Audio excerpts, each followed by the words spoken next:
আসসালামু আলাইকুম সুপ্রিয় শিক্ষার্থীবৃন্দ, আশা করি আপনারা সকলে ভালো আছেন, সুস্থ আছেন। আপনাদের সাথে আছি আমি মোহাম্মদ হাকিমুল ইসলাম, পড়াশোনা করছি রাজশাহী বিশ্ববিদ্যালয়ের ইতিহাস বিভাগ। আপনারা জানেন আমরা একটি সাধারণ জ্ঞান কোর্স চালু করেছি, সাধারণ জ্ঞান বাংলাদেশ এবং সাধারণ জ্ঞান আন্তর্জাতিক। আপনারা ঘরে বসে থেকেই সম্পূর্ণ কোর্সটি একদম ফ্রিতে শেষ করতে পারেন বিভিন্ন প্রতিযোগিতামূলক পরীক্ষা এবং বিশ্ববিদ্যালয় ভর্তি পরীক্ষার প্রস্তুতির জন্য। তো আজকে আমাদের টপিকস হচ্ছে বাংলাদেশের সম্পদ। তো সর্বপ্রথম আমরা বাংলাদেশের সম্পদের মধ্যে বাংলাদেশের কৃষি সম্পদ আমরা দেখব। বাংলাদেশ একটি কৃষি প্রধান দেশ। আমরা জানি বাংলাদেশ একটি নদীমাতৃক দেশ, তবে বাংলাদেশের সম্পদের দিক থেকে চিন্তা করলে বাংলাদেশ একটি কৃষি প্রধান দেশ, কেননা বাংলাদেশের 80% মানুষের পেশা হচ্ছে কৃষি, মানে তারা কৃষিকাজের সাথে জড়িত।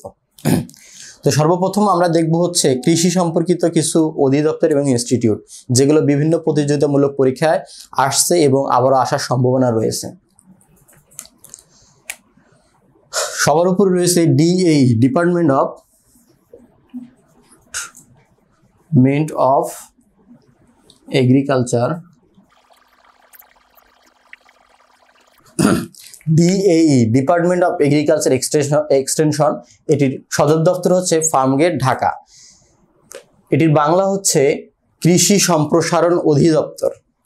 তাই আমরা মনে রাখবো ডিপার্টমেন্ট অফ এগ্রিকালচার এক্সটেনশনের সংক্ষিপ্ত রূপ হচ্ছে ডিএই।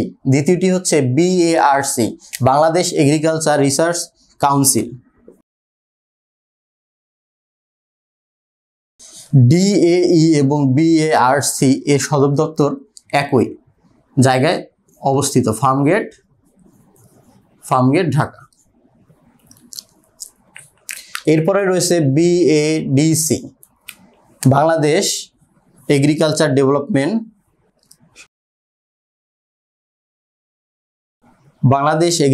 Development corporation. এরপরে রয়েছে বিএআরআই, এর পুনরূপ হচ্ছে বাংলাদেশ এগ্রিকালচার রিসার্চ ইনস্টিটিউট,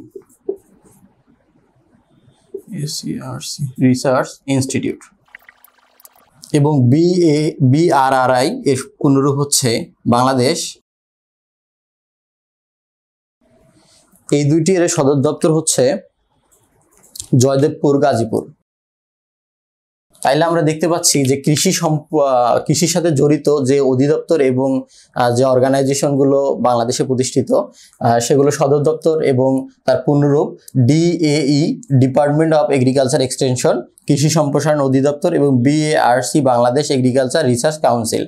এই দুটিরই সদর দপ্তর একই জায়গার মধ্যে অবস্থিত, সেটা হচ্ছে ফার্মগেট, ঢাকা। এবং আমরা শেষের দুটি দেখতে পাচ্ছি যে BARI, Bangladesh agriculture research institute, এবং BRRI, Bangladesh rice research institute হচ্ছে জয়দেবপুর, গাজীপুর। এটিও জয়দেবপুর, গাজীপুর। বাংলাদেশের কৃষি শস্যকে দুই ভাগে ভাগ করা হয়। একটি হচ্ছে রবি শস্য, আর একটি হচ্ছে খরিফ শস্য। আচ্ছা, রবি শস্য বলতে সাধারণত আমরা বুঝি যে শীতকালীন যে শস্যগুলো রয়েছে, শীতকালীন যে ফসলগুলো রয়েছে তা হচ্ছে রবি শস্য। যেমন আমরা বলতে পারি যে ফুলকপি,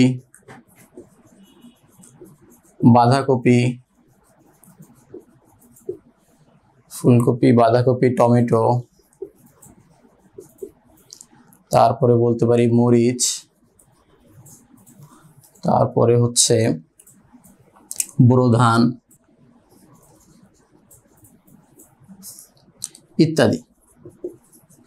অর্থাৎ শীতকালীন যেসব সবজি হচ্ছে উৎপাদন হয় তা হচ্ছে রবি শস্য, এবং খরিফ শস্য হচ্ছে গ্রীষ্মকালীন যে শস্যগুলো উৎপাদন হয়, যেমন আমরা বলতে পারি হচ্ছে আউশ ধান, আম, কাঁঠাল, ঢেঁড়স ইত্যাদি। আচ্ছা, আমরা তাহলে সহজে বিষয়টি মনে রাখবো হচ্ছে রবি শস্য হচ্ছে শীতকালে যেসব শস্য উৎপাদন হয়, এবং খরিফ শস্য হচ্ছে যেসব শস্য হচ্ছে গ্রীষ্মকালে হচ্ছে উৎপন্ন হয়। বাংলাদেশে এই পর্যন্ত 5 বার কৃষি শুমারি হয়েছে। সর্বপ্রথম বাংলাদেশে কৃষি শুমারি হয় 1977 সালে। এবং সর্বশেষে বাংলাদেশে কৃষি শুমারি হয় 2019 সালে। বাংলাদেশে 2019 সালের পূর্বে বাংলাদেশে কৃষি শুমারি হয়েছিল 2008 সালে। এর মধ্যবর্তী সময় অর্থাৎ আরও একটি কৃষি শুমারি হওয়ার কথা ছিল, কিন্তু তা হয়নি। অর্থাৎ বিভিন্ন প্রতিযোগিতামূলক পরীক্ষা এসেছিল যে বাংলাদেশে কোন বছরে কোন সালে হচ্ছে কৃষি শুমারি হয়নি। তাহলে আমাদের মনে রাখতে হবে 2015 সালে বাংলাদেশে কৃষি শুমারি হয়নি। সাধারণত শুমারিগুলো হচ্ছে 5 বছর পর পর হয়ে থাকে, কিন্তু বাংলাদেশে 2008 সালের পরে শুমারি হয়েছে 2019 সালে, অর্থাৎ মধ্যবর্তী সময়ে কোনো কৃষি শুমারি অনুষ্ঠিত হয়নি। বাংলাদেশের শস্য ভাণ্ডার বলা হয় বরিশালকে, এবং বাংলাদেশের রুটি ঝুড়ি বলা হয় নওগাঁকে। বিভিন্ন প্রতিযোগিতামূলক পরীক্ষায় এই প্রশ্নগুলো অনেকবার করে এসেছে এবং আরও আসার সম্ভাবনা রয়েছে।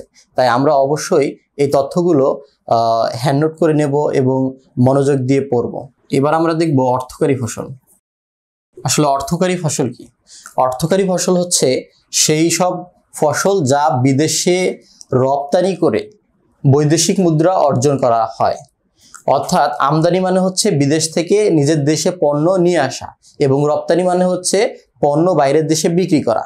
অর্থাৎ বাংলাদেশের যেসব পণ্য, যেসব শস্য বা যেসব কৃষি পণ্য বাইরের দেশে রপ্তানি করা হয়, বিক্রি করা হয়, সেই সব পণ্যকে হচ্ছে সেই সব ফসলকে হচ্ছে অর্থকারী ফসল বলে। বাংলাদেশে অর্থকারী ফসলের মধ্যে রয়েছে পাট, তুলা, রাবার, চা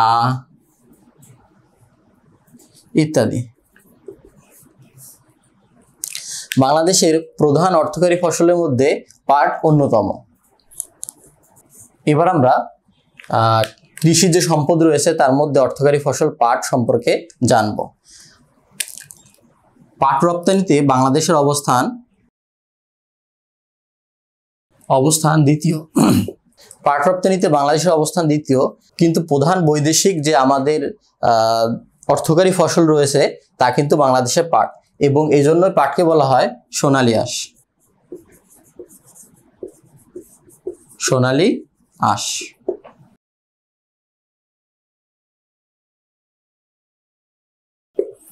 আচ্ছা, পাট সম্পর্কে আরো কিছু তথ্য হচ্ছে রিবন রেটিং হচ্ছে পাট পেঁচানো পদ্ধতি, অর্থাৎ যে গাদিটা করা হয় সেই গাদি, এবং প্রতিটি গাদিতে থাকে 4.5 মণ করে পাট, এবং মেস্তা ও তোষা হচ্ছে পাটের উন্নত জাতের বীজ। বর্তমান সময়ে এই তোষা পাট খুবই বেশি মানে ফলানো হচ্ছে বিভিন্ন জায়গায়, এবং এটি খুবই উন্নত মানের পাটের জাত। পাটের জিন রহস্য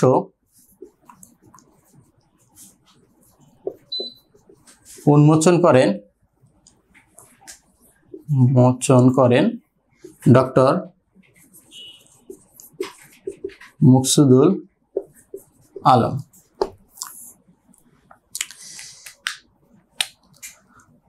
আর হচ্ছে আচ্ছা, পাট গবেষণা institute Bangladesh jute research institute অবস্থিত শেরেবাংলা নগর, ঢাকায়। তাহলে পাটের জিনোম রহস্য উন্মোচন করেন ডক্টর মকসুদুল আলম এবং BJRI অর্থাৎ Bangladesh jute research institute. Bangladesh jute research institute এর সদর দপ্তর অবস্থিত হচ্ছে শেরেবাংলা নগর, ঢাকা। এবার দেখব ধান।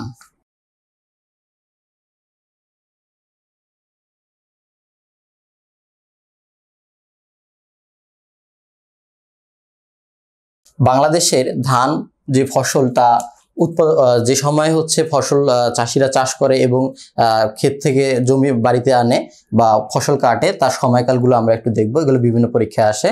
সেটা হচ্ছে বোরো ধান হচ্ছে বসন্তকালে চাষাবাদ করা হয়। আউশ ধান চৈত্র এবং বৈশাখ মাসে বীজতলায় বোনা হয় এবং তা কাটা হয় হচ্ছে আষাঢ় এবং শ্রাবণ মাসে। আর আমন ধান হচ্ছে জ্যৈষ্ঠ এবং আষাঢ় মাসে হচ্ছে বীজতলায় বোনা হয় এবং অগ্রহায়ণ ও পৌষ মাসে হচ্ছে এই ধান হচ্ছে কাটা হয়। তো এগুলো বিভিন্ন পরীক্ষার মধ্যে আসে। আমরা এখন দেখব কিছু উন্নত জাতের ধান। বরিশাল ও পটুয়াখালীতে বালাম ধান খুব বেশি উৎপাদন করা হয়। রংপুর এবং দিনাজপুরে কাটারিভোগ ধান খুবই বেশি উৎপাদন করা হয়। এবার কিছু বাংলাদেশ রাইস রিসার্চ ইনস্টিটিউশন কিছু ধান উৎপন্ন করছে বা এই ধানের বীজগুলো তারা আবিষ্কার করছে, সেই বীজগুলো সম্পর্কে দেখব যে কোনটি কোন অঞ্চলের জন্য উপযোগী।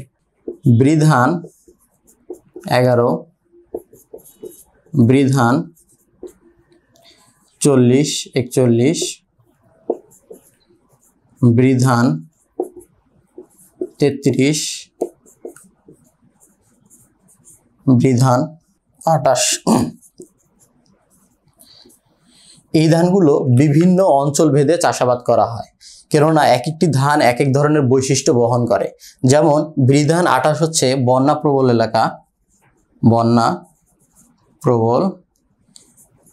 এলাকার জন্য উপযোগী। বৃধান 33 এটি মঙ্গা ধান নামে পরিচিত।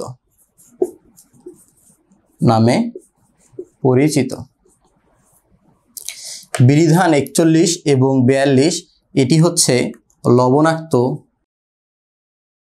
এলাকার জন্য উপযোগী। এবং বৃধান 11 বাংলাদেশে একটি খুবই জনপ্রিয় ধান, এর অপর নাম হচ্ছে মুক্তা। আমরা এখানে দেখতে পাচ্ছি যে বৃধান 41 ও 42 লবণাক্ত এলাকার জন্য উপযোগী। Bangladesh BINA Bangladesh institute of nuclear agriculture IRRI BINA 8 এবং 9 ধান আবিষ্কার করে, যে ধানটিও ঠিক একই লবণাক্ত এলাকার জন্য উপযোগী। তাহলে আমরা দেখতে পাচ্ছি যে বৃধান 11 হচ্ছে জনপ্রিয় ধান, অপর নাম মুক্তা। বৃধান 41 ও 42 হচ্ছে লবণাক্ত এলাকার জন্য উপযোগী। ঠিক BINA Bangladesh institute of nuclear agriculture যেই দুটি ধান আবিষ্কার করছে, বিনা 8 এবং 9, এই দুটিও হচ্ছে লবণাক্ত এলাকার জন্য উপযোগী। অর্থাৎ ওই সকল অঞ্চলে এই ধানটি রোপণ করা সম্ভব এবং ভালো ফসল ফলানো সম্ভব। আর বৃধান 33 হচ্ছে মঙ্গা ধান নামে পরিচিত এবং বৃধান 28 হচ্ছে বন্যা প্রবল এলাকার জন্য উপযোগী, কেননা বন্যা প্রবল এলাকায় প্রচুর পরিমাণ বৃষ্টিপাত হয়, অন্যান্য ধান সেখানে রোপণ করলে সেই ধান পচে যাওয়ার সম্ভাবনা রয়েছে ডুবে গিয়ে।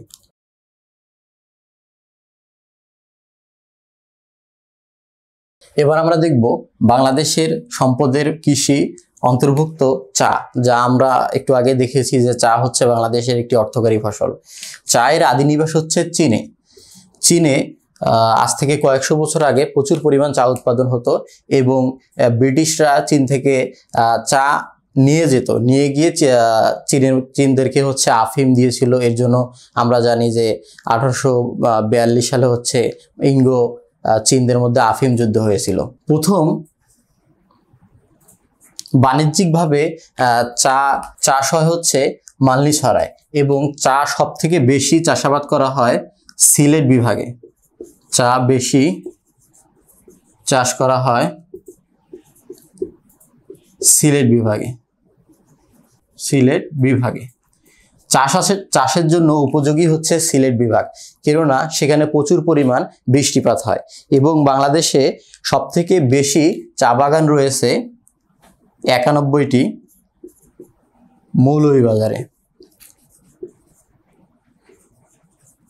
মৌলভীবাজারে। বাংলাদেশে সর্বমোট 167টি বর্তমান চা বাগান রয়েছে এবং অর্গানিক চা উৎপাদন করা হচ্ছে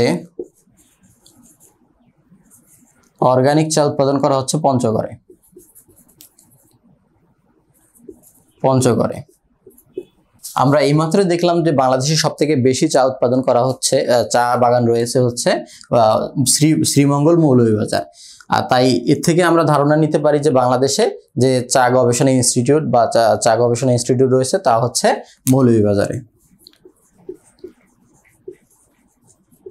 মৌলভীবাজার, শ্রীমঙ্গল।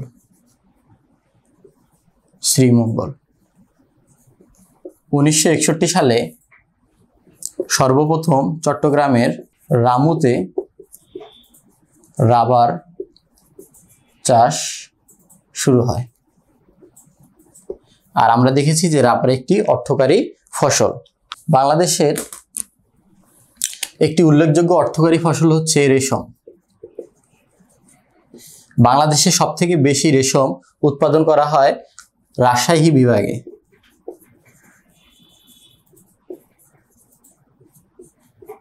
আমরা জানি রাজশাহী বিভাগকে সিল্ক সিটি বলা হয়। মূলত এই রেশম উৎপাদন করার জন্য রাজশাহী বিভাগকে সিল্ক সিটি বলা হয়। আর রেশম উৎপাদন পদ্ধতিকে বলা হয় সেরিকালচার।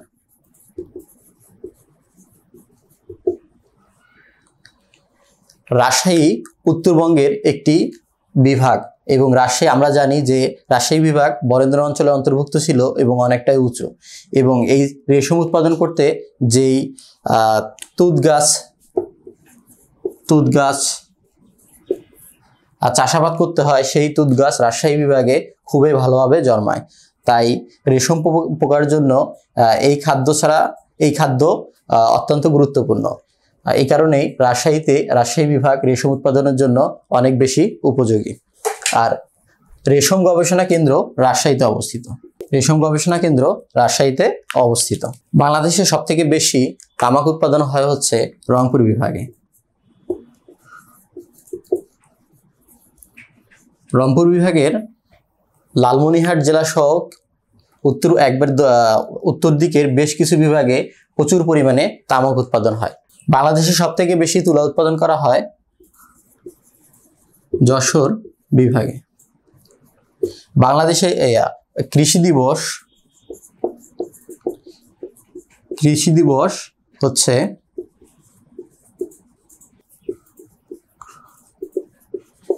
দিবস হচ্ছে পহেলা অগ্রহায়ণ।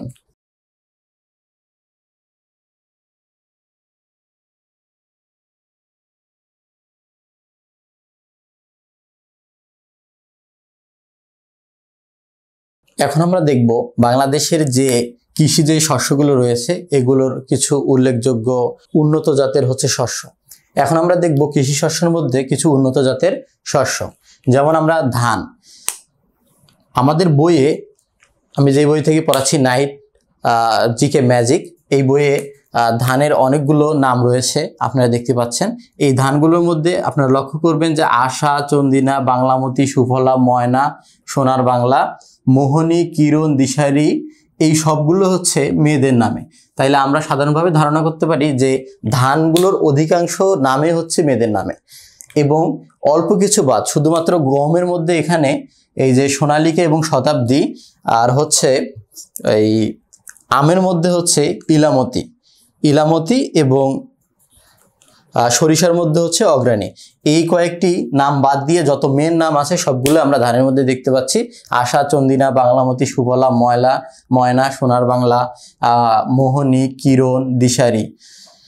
এছাড়াও অল্প কিছু ছেলের নাম আছে, যেমন নিয়ামত, রহমত, গাজী, বিপ্লব। তাহলে আমরা প্রথমে ধারণা করতে পারি যে ধানের যে নামগুলো সেগুলো অধিকাংশ হচ্ছে মেয়েদের নামে।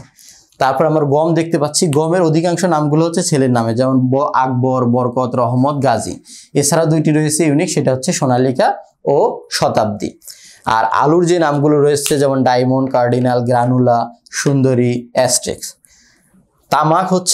তামাক দুইটি আমরা জানি যে সুমাত্রা ও মেলিনা, দুইটি হচ্ছে এটা সুমাত্রা, জাভা ও সুমাত্রা হচ্ছে ইন্দোনেশিয়ার দ্বীপ, সেই দ্বীপের হচ্ছে নাম হচ্ছে তামাকের নাম। সুমাত্রা এবং মেলিনা হচ্ছে তামাকের নাম।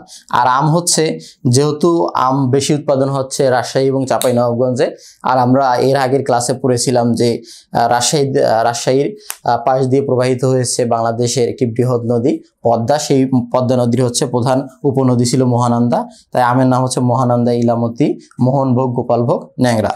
আর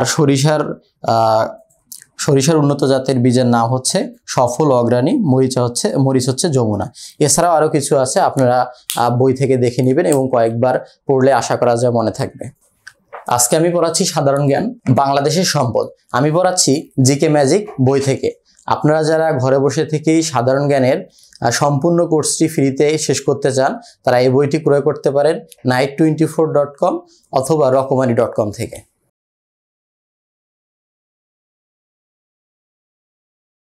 এর আগে আমরা একটি ক্লাসে দেখেছিলাম বাংলাদেশের ভূপ্রাকৃতিক বিবরণ।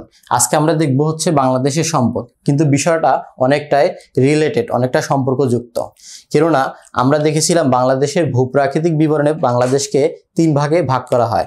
একটি দেখেছিলাম হচ্ছে টারশিয়ারি যুগের পাহাড়ি অঞ্চল, একটি দেখেছিলাম পাহাড়ি অঞ্চল, দ্বিতীয় দেখেছিলাম প্লাইস্টোসিন কালের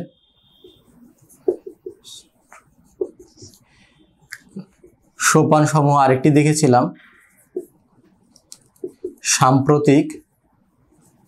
সাম্প্রতিক কালের সমতল ভূমি। তো বাংলাদেশের বনজ যে সম্পদ, বাংলাদেশ বন সম্পদের মধ্যে বাংলাদেশের বনভূমিকে 3 ভাগে ভাগ করা হয়। বাংলাদেশের বনভূমিকে 3 ভাগে ভাগ করা হয়। একটি হচ্ছে ক্রান্তীয় চিরহরিত বন, আরেকটি হচ্ছে ক্রান্তীয় পত্রপতনশীল বন, আরেকটি হচ্ছে স্রোতজ বন। তো আমরা দেখেছিলাম যে টারশিয়ারি যুগের যে অঞ্চলগুলো ছিল বাংলাদেশের দক্ষিণ এবং দক্ষিণ পূর্ব অঞ্চল, বাংলাদেশের উত্তর এবং উত্তর পূর্ব অঞ্চল। তো টারশিয়ারি যুগের এই পাহাড়ি অঞ্চলগুলোই বাংলাদেশের ক্রান্তীয় চিরহরিত বন। অর্থাৎ এই ক্রান্তীয় চিরহরিত শব্দের অর্থটা কি? ক্রান্তীয় শব্দের অর্থ হচ্ছে যেই জায়গার আবহাওয়া যে সর্বদা 18 ডিগ্রি সেলসিয়াসের উপরে থাকে, সর্বদা 18 ডিগ্রি সেলসিয়াসের উপরে থাকে যেই জায়গার আবহাওয়া, সেই স্থানকে বলা হয় ক্রান্তীয় স্থান বা অঞ্চল। চিরহরিত শব্দের অর্থ কি? হরিত শব্দের অর্থ হচ্ছে সবুজ। হরিত শব্দের অর্থ হচ্ছে কি? সবুজ। আর চির শব্দের অর্থ হচ্ছে সর্বদা বা সব সময়, সবুজ এবং সব সময়। তাহলে আমরা দেখতে পাচ্ছি যে বাংলাদেশে যেই জায়গার তাপমাত্রা সর্বদা 18 ডিগ্রি সেলসিয়াসের উপরে থাকে এবং বাংলাদেশের যেই জায়গায় হচ্ছে চিরহরিত সর্বদা সবুজ থাকে, সেই অঞ্চলের বনগুলোকে বলা হয় ক্রান্তীয় চিরহরিত বন। এবং বাংলাদেশের যে ভূপ্রাকৃতিক বিবরণ অনুযায়ী বাংলাদেশের যে দক্ষিণ এবং দক্ষিণ পূর্ব, উত্তর এবং উত্তর পূর্ব অঞ্চলগুলো এই ক্রান্তীয় চিরহরিত বন অবস্থিত। তাহলে আমরা বলতে পারি যে বাংলাদেশের দক্ষিণ এবং দক্ষিণ পূর্ব, বাংলাদেশের উত্তর এবং উত্তর পূর্ব অঞ্চলের বনভূমিকে বলা হয় ক্রান্তীয় চিরহরিত বনভূমি। এবং এই ক্রান্তীয় চিরহরিত বনভূমির উল্লেখযোগ্য যেই গাছগুলো রয়েছে, অর্থাৎ যেই গাছগুলো সেখানে জন্মায়, সেগুলো হচ্ছে ময়না, তেলসুর, জারুল, সেগুন, চম্পা ইত্যাদি। এই গাছগুলো এই ক্রান্তীয় চিরহরিত অঞ্চলে বেশি জন্মায় এবং এই গাছগুলো সর্বদাই পাতা থাকে, অর্থাৎ এই গাছগুলোর পাতা একেবারে সবগুলো ঝরে যায় না। দেখা যায় যে কিছু ঝরছে এবং কিছু আছে, আবার নতুন কিছু গজাচ্ছে। এই অবস্থায় যে বনভূমি তা হচ্ছে ক্রান্তীয় চিরহরিত বনভূমি। এই ক্রান্তীয় চিরহরিত বনভূমিতে অনেক ধরনের হচ্ছে পশু প্রাণী সেখানে বসবাস করে, যেমন বানর, তারপরে হচ্ছে চিতাবাঘ, তারপর হচ্ছে বনবিড়াল, তারপর হচ্ছে টিয়া পাখি, অন্যান্য ময়না পাখি ইত্যাদি বিভিন্ন রকম পাখি এবং বিভিন্ন রকম পশু পাখি এখানে বসবাস করে এই ক্রান্তীয় চিরহরিত বনে। আমরা দ্বিতীয় আরেকটি দেখতে পাচ্ছি, দ্বিতীয় যে ক্রান্তীয় পত্রপতনশীল বন, অর্থাৎ বাংলাদেশের প্লাইস্টোসিন কালের যে সোপান অঞ্চল সমূহ রয়েছে, দেখেছিলাম আমরা আগের ক্লাসে যে বরেন্দ্রভূমি এবং বাংলাদেশের উত্তর অঞ্চলের কিছু অংশ, তারপর হচ্ছে গাজীপুরের ভাওয়ালের গড়, টাঙ্গাইল ও ময়মনসিংহের মধুপুর এবং কুমিল্লার লালমাই পাহাড়। এই যে অঞ্চলগুলো রয়েছে, এই অঞ্চলগুলোয় যেই বন অবস্থিত তাকে বলা হয় ক্রান্তীয় পত্র পতনশীল বন। অর্থাৎ এই বনগুলোর পাতা একত্রে ঝরে যায়। তাহলে আমরা আবার বলতে পারি যে বাংলাদেশের বরেন্দ্র অঞ্চল অর্থাৎ উত্তর অঞ্চল, বাংলাদেশের গাজীপুরের ভাওয়ালের গড় এবং টাঙ্গাইল ও ময়মনসিংহের মধুপুর এবং হচ্ছে কুমিল্লার লালমাই পাহাড়, এই কয়েকটি অঞ্চলকে বলা হয় ক্রান্তীয় পত্রপতনশীল বন, অর্থাৎ এদের পাতা একত্রে ঝরে যায় এবং একত্রে নতুন পাতা গজায়। এই পত্রপতনশীল বনের প্রধান বৃক্ষ হচ্ছে শাল, এবং এই শাল বৃক্ষ ছাড়াও কাঁঠাল, আম, শিমুল, অর্জুন, হরতকি ইত্যাদি হচ্ছে বৃক্ষ এই বনগুলোতে জন্মায়। কিন্তু বিভিন্ন প্রতিযোগিতামূলক পরীক্ষা এসেছিল যে শাল বৃক্ষ কোন বনের প্রধান বৃক্ষ বা পত্রপতনশীল বনের প্রধান বৃক্ষ কি। তাহলে আমরা বুঝতে পেলাম যে ক্রান্তীয় শব্দের অর্থ কি, চিরহরিৎ কি, ক্রান্তীয় পত্রপতনশীল অর্থ কি এবং এই বনগুলো কোথায় অবস্থিত। এরপর আমরা দেখব স্রোতজ বনভূমি বা সুন্দরবন। বনভূমি বা সুন্দরবন। আমরা জানি সুন্দরবন একটি ম্যানগ্রোভ বন। বাংলাদেশে এর আয়তন হচ্ছে 10,000 বর্গ কিলোমিটার, যার 62% বাংলাদেশে পড়েছে। এই সুন্দরবনে হচ্ছে বাংলাদেশের দক্ষিণের 5টি জেলা সুন্দরবনের বাংলাদেশের দক্ষিণের 5টি জেলা হচ্ছে সুন্দরবনের আয়তনের ভিতরে রয়েছে। যেমন আমরা দেখতে পারি যে হচ্ছে সাতক্ষীরা, তারপর হচ্ছে খুলনা, বাগেরহাট, বরগুনা, পটুয়াখালী। এই যে বাংলাদেশের যে সুন্দরবন, বাংলাদেশের 5টি যে জেলাকে নিয়ে গড়ে উঠেছে, এটি মনে রাখার জন্য আমরা মানচিত্রের সহযোগিতা নিতে পারি। আমরা দেখতে পারি যে বাংলাদেশের যে খুলনা বিভাগ রয়েছে, সেই খুলনা বিভাগের 3টি জেলা, একটি হচ্ছে সাতক্ষীরা দক্ষিণ পশ্চিমের জেলা, এরপরে রয়েছে হচ্ছে খুলনা, এরপরে বাগেরহাট, আর বরিশাল বিভাগের 2টি, একটি হচ্ছে বরগুনা এবং আরেকটি হচ্ছে পটুয়াখালী। বিভিন্ন প্রতিযোগিতামূলক পরীক্ষা এসেছে যে সুন্দরবন কোথায় অবস্থিত বা কোন জেলায় অবস্থিত, তাই এই জেলাগুলো আমাদের মনে রাখা খুবই গুরুত্বপূর্ণ। সুন্দরবনের প্রধান বৃক্ষ হচ্ছে সুন্দরী। এছাড়া অন্যান্য বৃক্ষ রয়েছে, যেমন গরান, গেওড়া, কেওড়া, পশুর, হিন্দল। এই বৃক্ষগুলো সুন্দরবনে প্রচুর পরিমাণ জন্মায়। এই সুন্দরবনের অপর নাম হচ্ছে বাদাবন। সুন্দরবনের অপর নাম হচ্ছে বাদাবন এবং সুন্দরবনের প্রধান বৃক্ষ হচ্ছে সুন্দরী। সুন্দরবনে 2 ধরনের হরিণ লক্ষ্য করা যায়, একটি হচ্ছে মায়া হরিণ আর একটি হচ্ছে চিত্রা হরিণ। একটি হচ্ছে মায়া হরিণ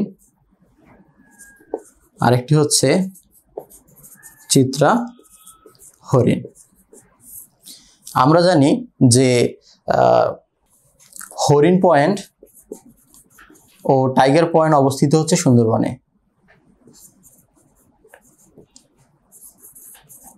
পয়েন্ট অবস্থিত হচ্ছে সুন্দরবনে। এবার আমরা বন সম্পদ সম্পর্কে সাধারণ কিছু তথ্য জানব। বাংলাদেশে বিভাগ অনুসারে সবথেকে বেশি বন রয়েছে চট্টগ্রাম বিভাগে। বিভাগ অনুসারে বাংলাদেশে সবথেকে বেশি বন রয়েছে চট্টগ্রাম বিভাগে। আমরা জানি চট্টগ্রাম বিভাগের রয়েছে 11টি জেলা। আর বিভাগ অনুসারে সবথেকে কম বন রয়েছে বরেন্দ্র অঞ্চল বা রাজশাহী বিভাগে। তাহলে বলতে পারি যে বিভাগ অনুসারে সবথেকে বেশি বন রয়েছে হচ্ছে চট্টগ্রাম বিভাগে এবং সবথেকে কম বন রয়েছে হচ্ছে বরেন্দ্র অঞ্চল বা রাজশাহী বিভাগে। বনভূমির পরিমাণ হচ্ছে 17.26%, যেখানে একটি দেশে বনভূমির প্রয়োজন 25%। বাংলাদেশের 60টি জেলাতে 25% প্লাস বনভূমি রয়েছে। সেই 60টি জেলা হচ্ছে সাতক্ষীরা, খুলনা, বাগেরহাট, রাঙ্গামাটি, বন, কক্সবাজার, চট্টগ্রাম। তাহলে আমরা দেখতে পাচ্ছি যে আমরা সর্বদক্ষিণে বাংলাদেশের পার্বত্য চট্টগ্রামের 3টি জেলা রয়েছে, একটি হচ্ছে খাগড়াছড়ি, রাঙ্গামাটি, বান্দরবন। তার মধ্যে খাগড়াছড়ি বাদ দিয়ে রাঙ্গামাটি এবং বান্দরবন এবং হচ্ছে কক্সবাজার ও চট্টগ্রাম, এই 4টি জেলা হচ্ছে চট্টগ্রাম বিভাগের অন্তর্ভুক্ত এবং 2টি হচ্ছে, এই 4টি হচ্ছে চট্টগ্রাম বিভাগের অন্তর্ভুক্ত এবং 3টি হচ্ছে খুলনা বিভাগের অন্তর্গত। একটি হচ্ছে সাতক্ষীরা, আরেকটি হচ্ছে খুলনা, আরেকটি হচ্ছে বাগেরহাট।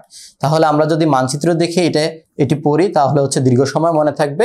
তাহলে বাংলাদেশের 60টি জেলার মধ্যে যথেষ্ট পরিমাণে গাছপালা রয়েছে, অর্থাৎ বন রয়েছে, যা একটি পরিবেশের জন্য ভারসাম্য বজায় রাখে, যা একটি পরিবেশকে ভারসাম্য বজায় রাখে।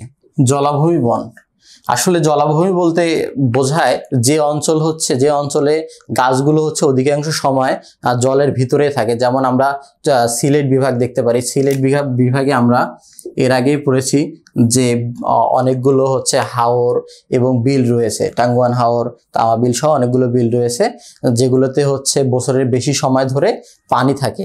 এর ফলে সেই অঞ্চলের যে গাছগুলো সেগুলো হচ্ছে বছরের বেশি সময় ধরে পানির ভিতরে থাকে।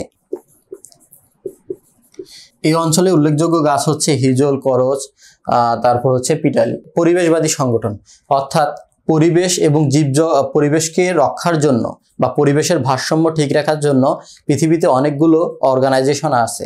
ঠিক তেমনি বাংলাদেশে কিছু উল্লেখযোগ্য অর্গানাইজেশন আছে। তার মধ্যে একটি হচ্ছে বাপা, বাংলাদেশ পরিবেশবাদী আন্দোলন, যেটি প্রতিষ্ঠিত হয় হচ্ছে 2000 সালে, এবং আরেকটি হচ্ছে পবা, পরিবেশ বাঁচাও আন্দোলন। এগুলো খুবই গুরুত্বপূর্ণ, বিভিন্ন প্রতিযোগিতামূলক পরীক্ষায় এগুলো এসেছে এবং আরও আসার সম্ভাবনা রয়েছে। তাহলে আমাদের এই ইনফরমেশন মনে রাখতে হবে।